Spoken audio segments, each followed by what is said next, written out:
ओम शांति 13/8/24 की प्रातः मुरली। ओम शांति। बाप दादा मधुबन। बाबा कहते हैं, मीठे बच्चे, योग द्वारा तत्वों को पावन बनाने की सेवा करो, क्योंकि जब तत्व पावन बनेंगे तब इस सृष्टि पर देवताएं पाव रखेंगे। क्या करने के लिए बाबा बताए हेडलाइन में, योग द्वारा तत्वों को पावन बनाने की सेवा करो, क्योंकि जब तत्व पावन बनेंगे तब इस सृष्टि पर देवताएं पांव रखेंगे। प्रश्न में बाबा बोले, तुम्हारी नई राजधानी में किसी भी प्रकार की अशांति नहीं हो सकती है, क्यों? उत्तर में बाबा बोलते हैं, पहला पॉइंट यह है, क्योंकि वह राजाई तुम्हें बाप द्वारा वर्ष में मिली हुई है। दूसरा पॉइंट में बाबा ने बोले, वरदाता बाप ने तुम बच्चों को अभी ही वरदान अर्थात वर्षा दे दिया है, जिस कारण वहाँ अशांति हो नहीं सकती। तुम बाप का बनते हो तो सारा वर्षा ले लेते हो। ओम शांति। बच्चे तो जानते हैं, जिसके हम बच्चे हैं उनको सच्चा साहेब भी कहते हैं, इसलिए आजकल तुम बच्चों को साहेबजादे भी कहते हैं। सच के ऊपर भी एक पीढ़ी है, सच खाना, सच पहनना। भले यह मनुष्यों की बनाई हुई है, परंतु यह बाप बैठ समझाते हैं। बच्चे जानते हैं, ऊंचे ते ऊंचा बाप ही है, जिसकी बहुत महिमा है, जिसको रचयिता भी कहते हैं। पहले पहले है बच्चों की रचना, बाप के बच्चे हैं ना। सब आत्माएं बाप के साथ रहती है, उनको कहा जाता है बाप का घर, स्वीट होम। यह कोई होम नहीं, बच्चों को मालूम है वह हमारा स्वीटेस्ट बाप है। स्वीट होम है शांति धाम। फिर सत्युग भी स्वीट होम है, क्योंकि वहाँ हर घर में शांति रहती है। यहाँ घर में लौकिक माँ बाप के पास भी अशांति है तो दुनिया में भी अशांति है। वहाँ तो घर में भी शांति तो सारी दुनिया में भी शांति रहती है। सत्युग को नई छोटी दुनिया कहेंगे। यह पुरानी कितनी बड़ी दुनिया है। सत्युग में सुख शांति है, कोई हंगामे की बात नहीं, क्योंकि बेहद के बाप से शांति का वर्षा मिला हुआ है। गुरु गोसाई आशीर्वाद देते हैं, पुत्रवान भव, आयुष्मान भव। यह कोई नई आशीर्वाद नहीं देते हैं। बाप से तो ऑटोमेटिकली वर्षा मिलता है।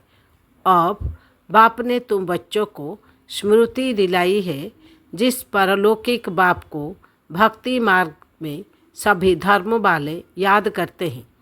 जब दुख की दुनिया होती है, यह है ही पतित पुरानी दुनिया। नई दुनिया में सुख होता है, अशांति का नाम नहीं। अभी तुम बच्चों को तो पवित्र गुणवान बनना है, नहीं तो बहुत सजाएं खानी पड़ेगी। बाप के साथ साथ धर्मराज भी है, हिसाब किताब चुक्त कराने वाला ट्रिब्यूनल बैठती है ना।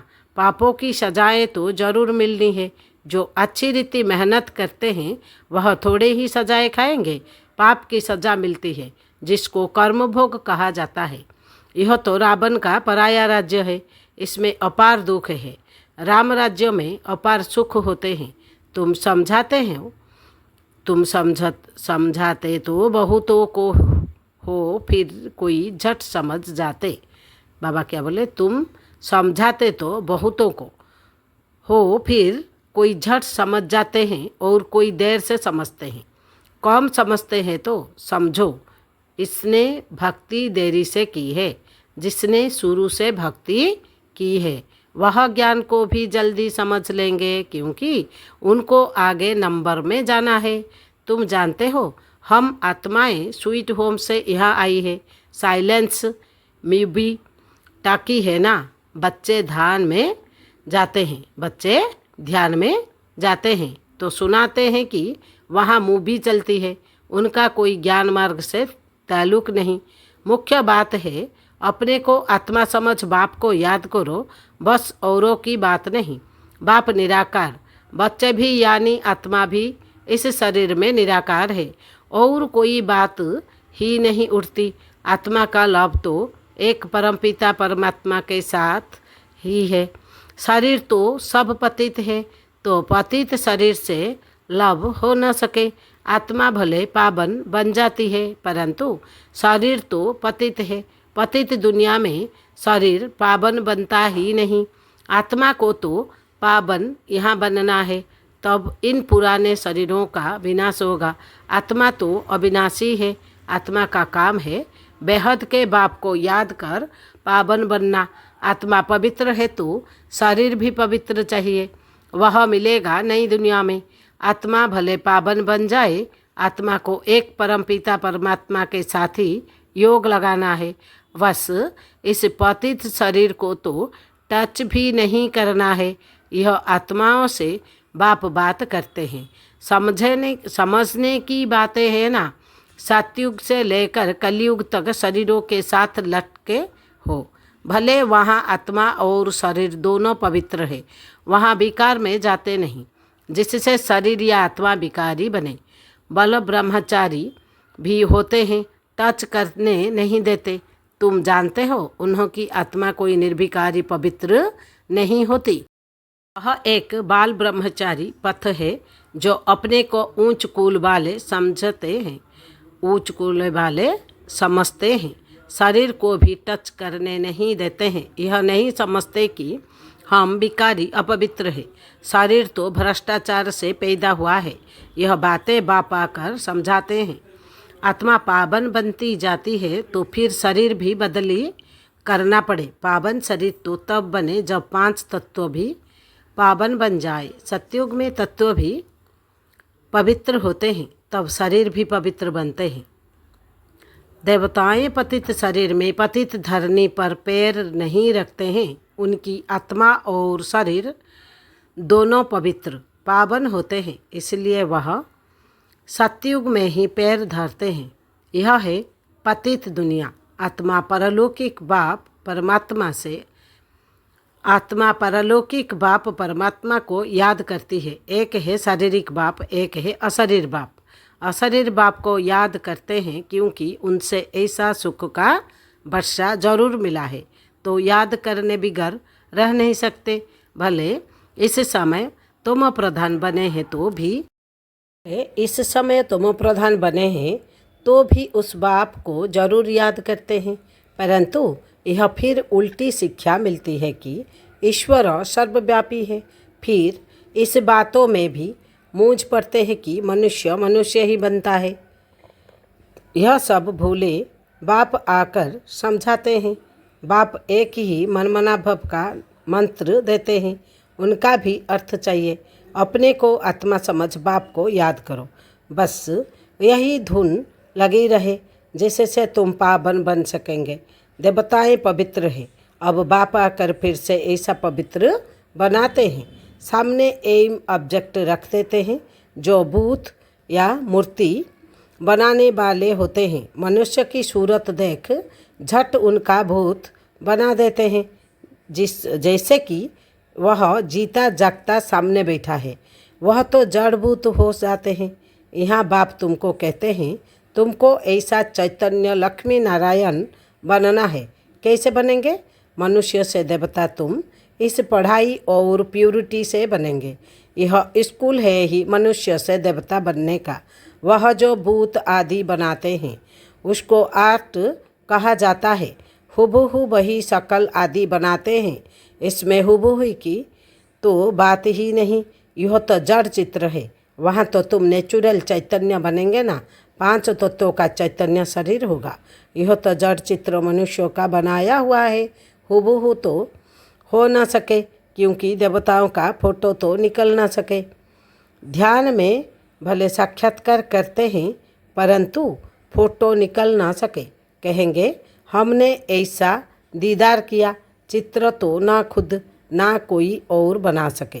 खुद ऐसा तब बनेंगे जब बाप से नॉलेज लेकर पूरी करेंगे, तब हुबहू कल्प पहले मिसल बनेंगे।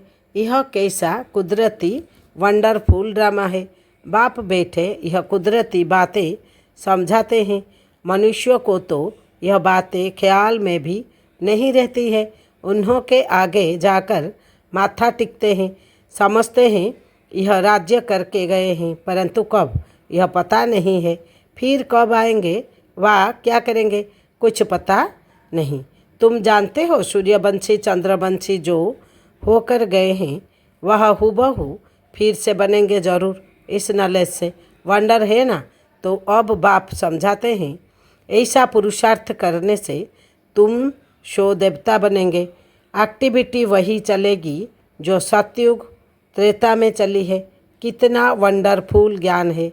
यह बुद्धि में ठहरे भी तब जब दिल की सफाई हो। सबकी बुद्धि में यह बातें ठहर न सके। मेहनत चाहिए, मेहनत बिगर कोई फल थोड़ी ही मिल सकता है। बाप तो पुरुषार्थ कराते रहते हैं, भले ड्रामा अनुसार ही होता है, परंतु पुरुषार्थ तो करना होता है। ऐसे थोड़ी ही बैठ जाएंगे। ड्रामा में होगा तो हमसे पुरुषार्थ चलेगा। ऐसे भी जंगली ख्यालात वाले बहुत होते हैं। हमारी तकदीर में होगा तो पुरुषार्थ जरूर चलेगा। अरे पुरुषार्थ तो तुमको करना है। पुरुषार्थ और प्रारब्ध होती है। मनुष्य पूछते हैं पुरुषार्थ बड़ा या प्रारब्ध बड़ी?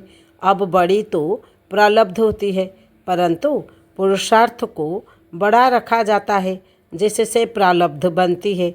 हर एक मनुष्य मात्र को पुरुषार्थ से ही सब कुछ मिलता है। कोई ऐसे भी पत्थर बुद्धि हो पड़ते जो उल्टा उठा लेते हैं। समझा जाता है इनकी तकदीर में नहीं है, टूट पड़ते हैं। यहाँ बच्चों को कितना पुरुषार्थ कराते हैं, रात दिन समझाते रहते हैं।